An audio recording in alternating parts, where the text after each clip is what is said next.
Hello po mga idol, magandang umaga po sa inyo lahat. Shoutout po sa inyo lahat mga idol. Ipapakita ko lang yung mga maliliit kong alimukon mga idol. Sa totoo mga idol, pinaparescue to sa akin mga idol. Nung dumating sa akin to mga idol, maliliit pa talaga to. Kaya yon, tinanggap ko rin dahil alam kasi ng kaibigan ko mga idol kung paano ako mag-alaga nito. Hindi lang kasi isang bisis ako nag-alaga nito mga idol, maraming bisis na.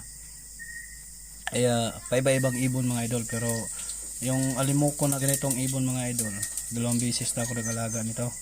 Yung ano nito, yung una kong inalagaan mga idol, yun binigay ko na sa ate ko. Tapos yung isa binigay ko rin sa pamangkin ng asawa ko.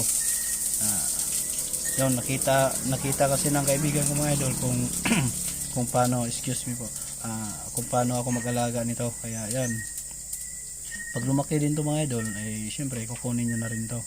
Eh ako lang yung taga rescue talaga dahil gusto ko rin talagang mag-alaga nito mga idol.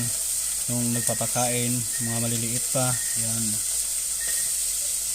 Kaya pinapakita ko lang sa inyo to mga idol. Kaya sa sunod na video ko mga idol, ipapakita ko rin sa inyo kung gaano na rin sila kalaki.